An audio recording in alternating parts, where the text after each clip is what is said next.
திருப்பூர் ஆட்சியர் அலுவலகம் அருகே தனியார் மருத்துவமனையின் செவிலியர் கொலை செய்யப்பட்டு சடலமாக கிடந்துள்ளார். கூடுதல் தகவல்களை செய்தியாளர் பாலாஜி பாஸ்கரிடம் கேட்கலாம். பாலாஜி பாஸ்கர், எப்படி இந்த சம்பவம் நிகழ்ந்தது தெரிய வந்திருக்கா?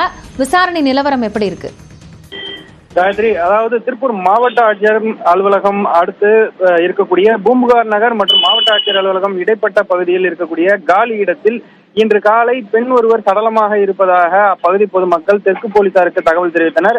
இதனையடுத்து விரைந்து வந்த போலீசார் பெண்ணின் உடலை கைப்பற்றினர். இறந்து கிடந்த பெண்ணானவர் தனியார் மருத்துவமனையின் செவிலியர் உடையில் இருந்ததாகவும் அவரது தலை மற்றும் கை உள்ளிட்ட பகுதிகள் கற்களால் நசுக்கப்பட்டு அவர் உயிரிழந்திருந்ததும் தெரிய வந்தது. இதனைத் தொடர்ந்து அந்த உடலை கைப்பற்றிய போலீசார் மேலும் அந்த இடத்தில் கைரேகைகள், தாக்குதலுக்கு பயன்படுத்திய கற்கள் உள்ளிட்டவற்றில் இருந்த கைரேகைகள் உள்ளிட்ட தடயங்களை சேகரித்து தொடர்ந்து விசாரணையில் ஈடுபட்டு வருகின்றனர். மேலும் பெண் தனியார் மருத்துவமனையின் செவிலியர் உடையில் இருந்ததால் அருகில் இருக்கக்கூடிய மருத்துவமனைகள் மற்றும் பூம்புகார் நகர் பகுதியைச் சேர்ந்தவரா எனவும் உயிரிழந்த பெண் கற்பழித்து கொலை செய்யப்பட்டாரா அல்லது வேறு ஏதேனும் காரணமா என தொடர்ந்து தெற்கு போலீசார் விசாரணை மேற்கொண்டு வருகின்றனர். மாவட்ட ஆட்சியர் அலுவலகம் எதிரே அருகே இருக்கக்கூடிய இடத்தில் பெண் கொலை செய்யப்பட்ட சம்பவமானது தற்போது திருப்பூரில் பரபரப்பை ஏற்படுத்தி இருக்கிறது. காயத்ரி, நன்றி பாலாஜி. கூடுதல் விவரங்களுக்காக மீண்டும் இணையலாம்.